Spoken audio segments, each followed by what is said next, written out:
नमस्कार, बुलेटिन में आपका स्वागत है। आपके साथ मैं दीपेश बरगले। चलिए खबरों की शुरुआत करते हैं। मुख्यमंत्री शिवराज सिंह चौहान ने इमरती देवी पर टिप्पणी को लेकर पूर्व सीएम कमलनाथ पर हमला बोला है। शिवराज सिंह चौहान ने सोनिया गांधी को चिट्ठी लिखी है और पूछा है कि क्या सोनिया गांधी कमलनाथ पर कार्रवाई करेंगी।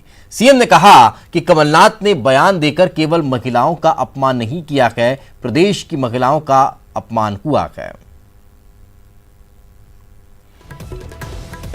तो पूर्व मुख्यमंत्री कमलनाथ के द्वारा दिए गए बयान पर अब बीजेपी लगातार मुखर कूती नजर आ रही है। पूर्व मुख्यमंत्री के बयान पर मुख्यमंत्री शिवराज सिंह चौहान ने कांग्रेस की राष्ट्रीय अध्यक्ष सोनिया गांधी को पत्र लिखा है और उनसे सवाल किया है कि क्या वे कमलनाथ के खिलाफ कोई कार्रवाई करेंगी। इतना ही नहीं, मुख्यमंत्री शिवराज सिंह चौहान ने कहा कि यह बयान सिर्फ इमरती देवी का अपमान नहीं बल्कि मध्य प्रदेश और देश की तमाम महिलाओं का अपमान है।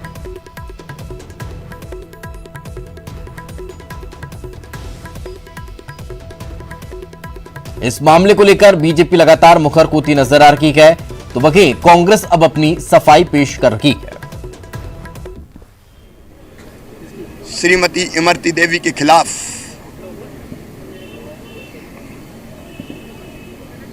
जो की है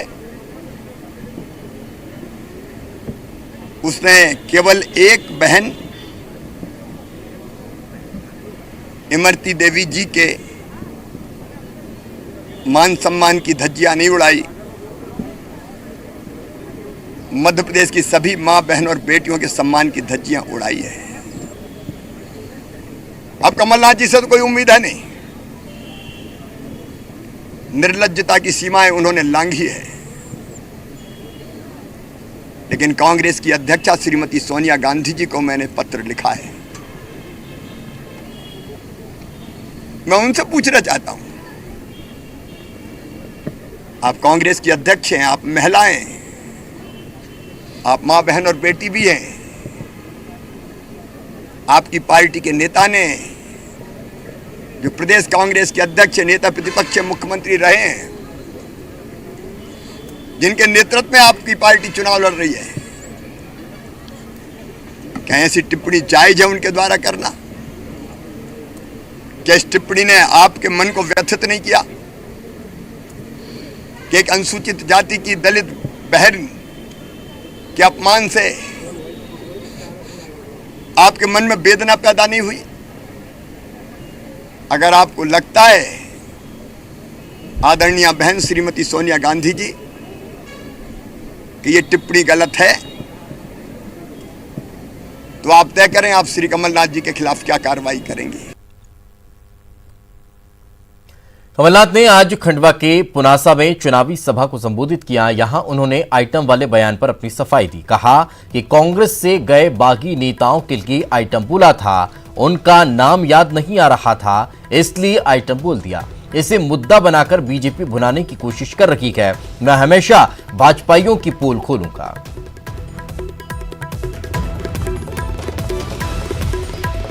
हमारे मंच के आइटम नंबर 1 थे राजधर सिंह, आइटम नंबर 2 थे अजय सिंह जी।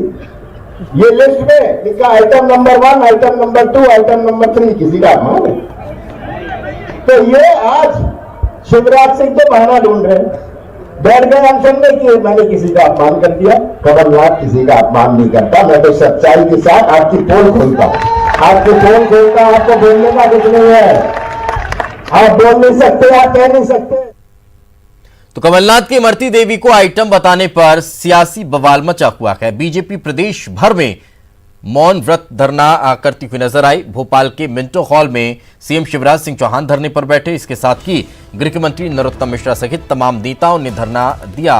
वहीं इसको लेकर प्रदेश भर में जगह जगह बीजेपी कमलनाथ के विरोध में धरना दे रही है। तो इंदौर में सिंधिया मौन धरने पर बैठे हुए नजर आए।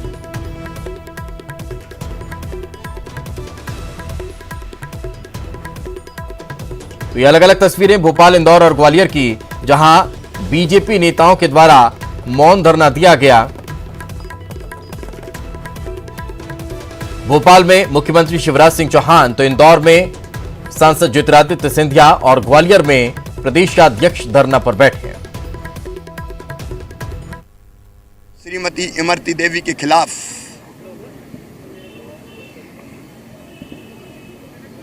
जो की है, उसने केवल एक बहन इमरती देवी जी के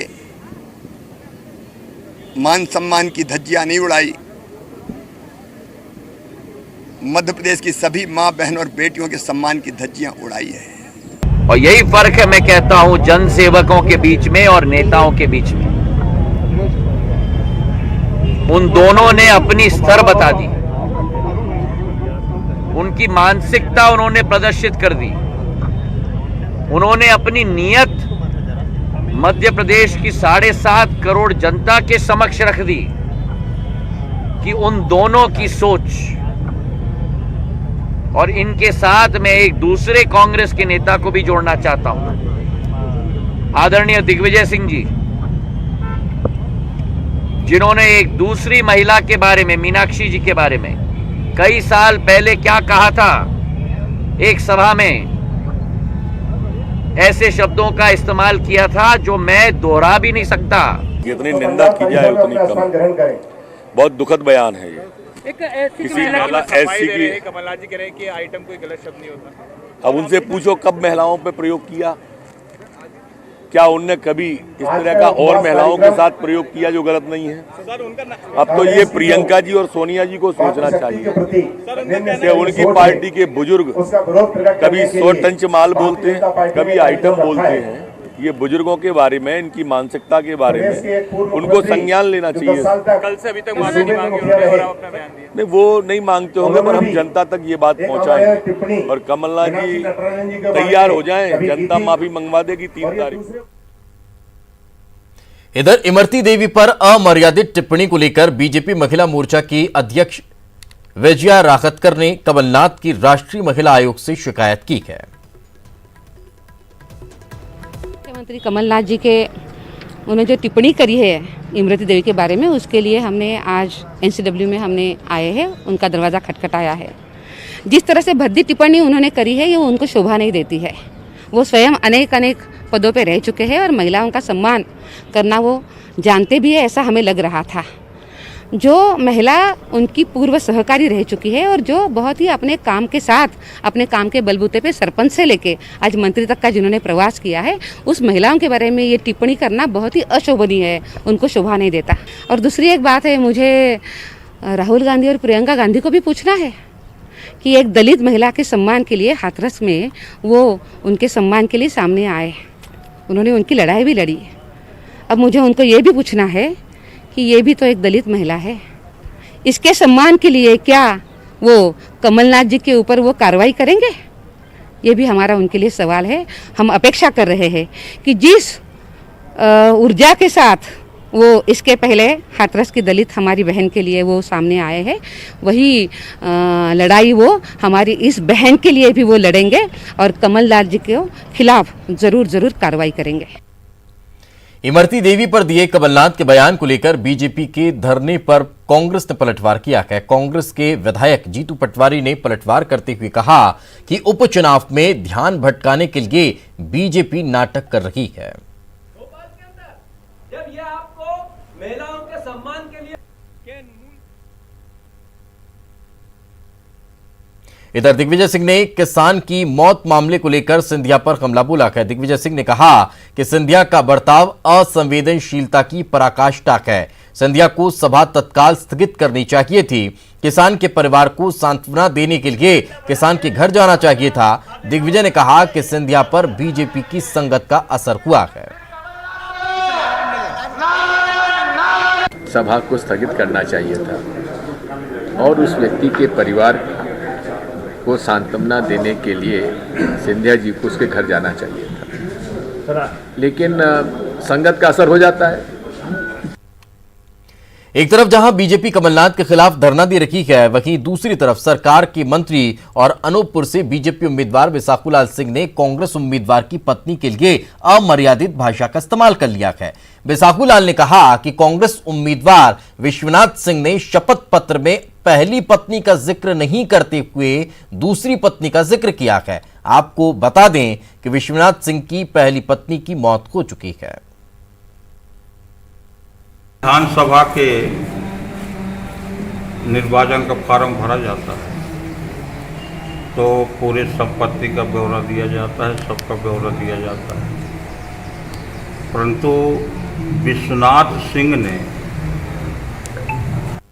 अपने पहली औरत जो वर्तमान में उसका ब्यौरा नहीं दिया है कि मेरा एक औरत और है जिसका शादीशुदा है, औरत का ब्यौरा दिया है। तो उनसे पता लगाओ कि तुम्हारे पुरान वाले औरत कहाँ थे, वो बताओ ना कि मेरा दूसरी औरत है कहते। जहाँ तक विश्वनाथ सिंह के व्यक्तिगत पारिवारिक जीवन की बात है, मुझे उसके बारे में कुछ भी जानकारी नहीं है। उन्होंने अभी जो जानकारी दे रहे थे, लिखा रहे, तो उसमें जो पत्नी का नाम उन्होंने लिखाया, हम जानते हैं कि वही उनकी पत्नी है।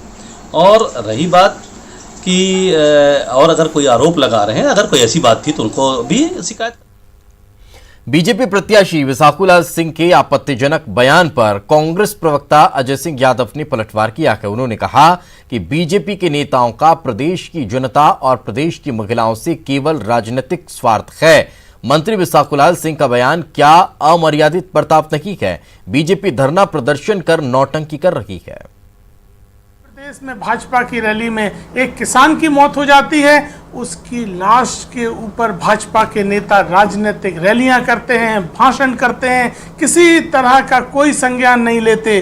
कल जबलपुर में एक बच्चे को अपहरण किया जाता है, फिरौती ली जाती है, उसके बाद उसकी हत्या करके लाश नहर में फेंक दी जाती है। उसके लिए भारतीय जनता पार्टी के नेता कभी धरने पर नहीं बैठेंगे। साथ ही भारतीय जनता पार्टी के उम्मीदवार मध्य प्रदेश के कैबिनेट मंत्री विसाहूलाल सिंह वहां कांग्रेस के प्रत्याशी की पत्नी के लिए अमर्यादित बर्ताव करते हैं। क्या वो पत्नी सम्मानीय नहीं है? क्या वो महिला की अस्मिता की रक्षा करना भाजपा का काम नहीं है? लेकिन इन मुद्दों पर भाजपा के नेता कभी बात नहीं करते हैं।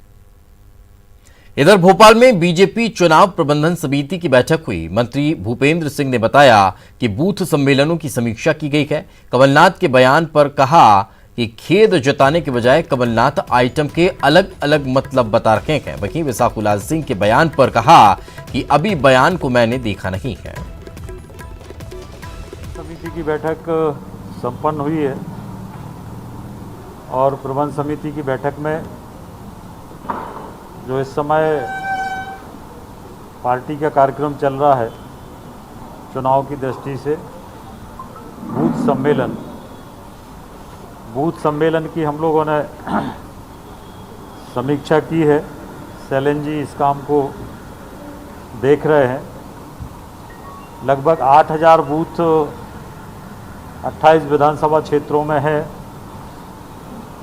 और अभी जो आज तक की रिपोर्ट है, लगभग 1000 बूथ पर बूथ सम्मेलन संपन्न हो गए हैं। 24 तारीख तक हम लोगों को सभी बूथों पर सम्मेलन संपन्न करना है। और चलिए फिलहाल रुकेंगे एक छोटे से ब्रेक के लिए। ब्रेक के बाद जल्द हाजिर होंगे। ब्रेक के बाद एक बार फिर आपका स्वागत है। दतिया के भांडेर में चुनावी समीकरण इस बार बुरी तरह से उलझे हुए दिखाई दे रहे हैं। भाजपा और कांग्रेस सुनियोजित रणनीति से एक दूसरे के परंपरागत वोटों में काफी हद तक सेंध लगाने की जुगत में गए, जिससे राजनीति के धुरंधर पंडितों के लिए भी अंदाज लगा पाना मुश्किल होता दिखाई देता है कि आखिर चुनाव परिणाम होंगे क्या। उपचुनाव में अब बामुश्किल से 2 सप्ताह बचे हैं, लेकिन चुनाव में मुकाबला कांग्रेस बीजेपी में होगा या फिर त्रिकोणीय, ये राजनीति के बड़े बड़े जानकार भी नहीं बता पा रहे हैं। तीनों दलों के उम्मीदवारों के दल बदल के साथ मैदान में आने से राजनीतिक समीकरण पूरी तरह उलझ गया है। साथ ही पार्टियों के परंपरागत वोटों में भी सेंध लगाने की कोशिश रंग लाती दिख रही है। भांडेर विधानसभा में करीब 25,000 यादव मतदाता हैं, जो अभी तक कांग्रेस के परंपरागत वोट माने जाते हैं। बीजेपी ने यादव वोट बैंक में सेंध लगाने के लिए बीज निगम के पूर्व अध्यक्ष महेंद्र यादव को भांडेर का प्रभारी बना दिया है, जो 2 महीने से भांडेर में ही डेरा डाले बैठे हैं और यादव वोट बैंक में काफी हद तक सेंध लगा है, ऐसा माना जा रहा है। वहीं कांग्रेस की नजर कुर्मी वोट बैंक पर है, जो बीजेपी का ठोस परंपरागत वोट बैंक माना जाता है। यहाँ करीब 10,000 कुर्मी मतदाता हैं। कांग्रेस ने कुर्मी वोट बैंक में सेंध लगाने का जिम्मा कुर्मी नेता पूर्व मंत्री कमलेश्वर पटेल को सौंपा है, जो 1 महीने से भांडेर में जमे हुए हैं और कुर्मियों के वोट बैंक में तगड़ी सेंध लगा ली है। परंपरागत वोटों के बंटने से राजनीतिक समीकरण बुरी तरह उलझते जा रहे हैं। विधानसभा उपचुनाव जो होने जा रहा है, तो वहाँ भी वोट बैंक या जातिगत वोट बैंक जो है वो ये नहीं कहा जा सकता किसके पक्ष में है, उलझा हुआ है। जैसे कुर्मी या निरंजन वोट बैंक जो बीजेपी का परंपरागत माना जाता था, उसमें कांग्रेस के पूर्व मंत्री कमलेश्वर पटेल बराबर सक्रिय बने हुए हैं, जिससे वो कुर्मी वोट बैंक प्रभावित कर रहे हैं, सेंध लगा दी है उन्होंने। दूसरी तरफ यादव वोट बैंक जो परंपरागत रूप से भांडेर में कांग्रेस को जाता था, उसमें बीजेपी की ओर से पूर्व मंत्री मोहन यादव जो बीज निगम के अध्यक्ष रहे हैं, वो सक्रिय हैं, तो वो यादव वोट बैंक में सेंध लगा रहे हैं कांग्रेस के। राजनीतिक समीकरण इसलिए भी और ज्यादा उलझे हुए दिख रहे हैं क्योंकि बीजेपी के दलित वोट बैंकों में कांग्रेस ने सेंधमारी शुरू कर दी है, क्योंकि दलित मतदाता के बारे में ऐसा माना जाता है कि वो फूल सिंह बरैया को अपना नेता मानते हैं और वे रहे कहीं भी वोट बरैया को ही देते हैं। इसके अलावा बीएसपी प्रत्याशी महेंद्र बौद्ध कांग्रेस में रहे हैं, इसलिए वे कांग्रेस वोटों को काट रहे हैं। इसके साथ ही सामान्य वर्ग में गहरी पैठ होने के कारण बीजेपी के वोट भी काट रहे हैं। रक्षा सिरोनिया कांग्रेस से बीजेपी में आई हैं, उनके साथ भीतर घात का भी खतरा दिख रहा है। कुल मिलाकर सभी दलों के वोट बैंक गड़बड़ा गए हैं। भांडेर उपचुनाव में इस बार काफ़ी उलझा हुआ चुनाव समीकरण दिखाई दे रहा है, उलझा हुआ दिखाई दे रहा है, क्योंकि फूल सिंह बरैया जो कि दलित नेता उन्हें माना जाता है, पहले ही विधायक भी रह चुके हैं, तो काफ़ी दलित वोट उनकी ओर पलायन हो सकता है। वहीं दूसरी ओर महेंद्र बौद्ध भी दलित नेता माने जा सकते हैं, पहले मंत्री रह चुके हैं, तो उन्हें भी काफ़ी कुछ दलित वोट मिलने की संभावना है। वहीं तीसरी ओर अगर बात करें रक्षा सिरोनिया की, जो पहले कांग्रेस में थी, अब जैसा कि सभी जानते हैं भारतीय जनता पार्टी में सम्मिलित हो चुकी हैं। महेंद्र बौद्ध कांग्रेस छोड़ इस बार बीएसपी से चुनाव लड़ रहे हैं, तो बरैया बहुजन संघर्ष दल छोड़ कांग्रेस के टिकट पर मैदान में ताल ठोक रहे हैं। रक्षा सिरोनिया कांग्रेस छोड़ बीजेपी से चुनाव लड़ रहे हैं, जिससे कांग्रेस के वोट कई जगह बढ़ते दिख रहे हैं। बड़ा कश्मकश मुकाबला है, चूंकि कांग्रेस और भाजपा और बसपा तीनों के प्रत्याशी अलग अलग दलों से आए हुए, तीनों ही दल बदलू है। इसके अलावा कांग्रेस का जो कार्यकर्ता वो 3 भागों में विभक्त है। बसपा के पास भी कांग्रेस के कार्यकर्ता है, बरैया जी के पास भी कांग्रेस के कार्यकर्ता है, और जो सिरोनिया है उनके पास भी कांग्रेस के कार्यकर्ता है। ऐसी स्थिति में कांग्रेस की स्थिति बटी हुई है। इसके अलावा जो जातिगत समीकरण है वो भी इस बार चेंज है। भांडेर में नहीं बल्कि जिले में ये पहला मौका है जब परंपरागत वोटों में भी सभी दल एक दूसरे के वोट बैंक में जबरदस्त सेंधमारी में लगे हैं। यही नहीं, तीनों दलों में भीतर घात की भी आशंका बड़े पैमाने पर है। ऐसे में उपचुनाव का ऊंट किस करवट बैठेगा, इसका पता 10 नवंबर से पहले मुश्किल है। दतिया से न्यूज़ 18 के लिए अशोक शर्मा की। इसी तरह बुरहानपुर की नेपानगर विधानसभा सीट का मुकाबला बेहद रोचक होने वाला है। मुख्य मुकाबला बीजेपी और कांग्रेस के बीच है। दोनों दलों ने कोरकू समाज के व्यक्ति को ही टिकट दिया है। इस समाज के वोट इस विधानसभा में सबसे ज्यादा माने जाते हैं।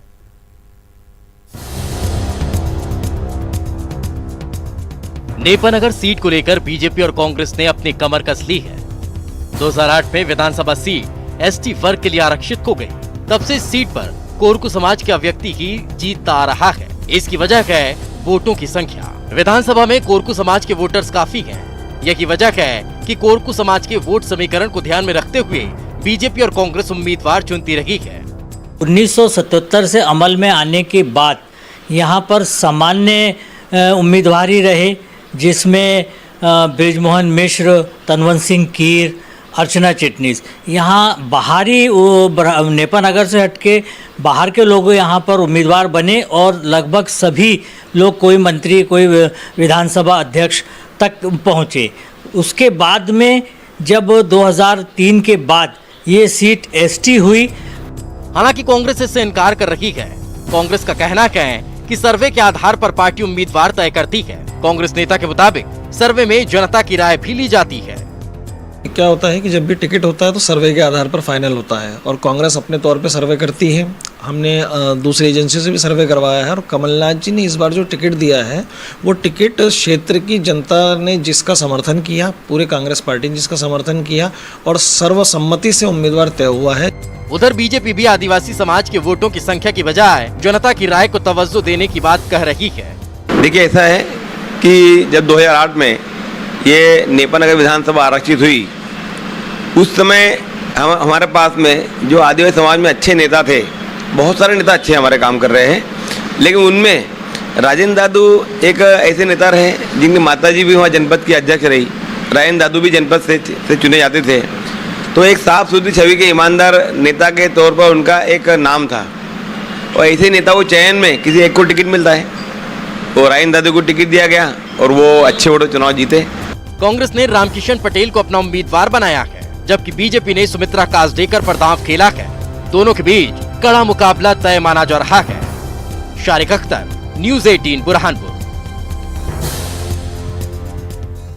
आगे बढ़ते हैं। खबर रायपुर से। विधानसभा का विशेष सत्र बुलाया जा रहा है। 27 और 28 अक्टूबर से ये सत्र हो सकता है। 1-2 दिनों में इसकी अधिसूचना जारी की जा सकती है। सत्र में नए कृषि कानून को मंजूरी मिल सकती है। सदन में 4 विधेयक पेश सरकार करेगी।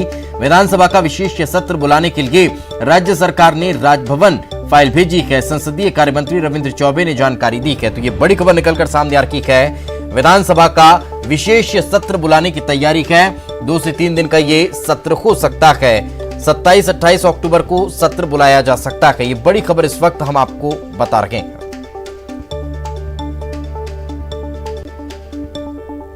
अब छत्तीसगढ़ में हम अपना कानून बनाने जा रहे हैं।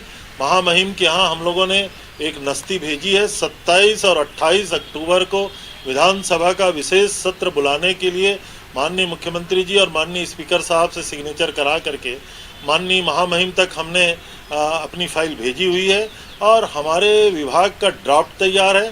जो प्राइवेट मंडी का बिल है, जो कॉरपोरेट सेक्टर के कॉन्ट्रैक्ट फार्मिंग का बिल है, जो एसेंशियल कमोडिटी एक्ट का बिल है, जो श्रम कानून के बिल है, इसके छत्तीसगढ़ में हम इस पे प्रतिकार करते हुए अपना कानून कैसे लाएंगे उसके ड्राफ्ट हम लोगों ने तैयार कर लिया है। अब क्या ला रहे हैं ये तो अभी है नहीं, जब लिखित में आएंगे तो बात करेंगे। लेकिन जो केंद्र के द्वारा लोकसभा में पारित हुआ, विधानसभा में पारित हुआ, संघीय ढांचा है, उसमें अधिकार है केंद्र सरकार को पारित करने का, किसान के हित में है। और मुझे लगता है कि वर्षों के बाद में किसान को एक नई आजादी मिली है कि अपने फसल का, उनके उत्पाद को स्वतंत्र होकर के विक्रय कर सके। आखिर इस सरकार के पेट में दर्द क्यों हो रहा है?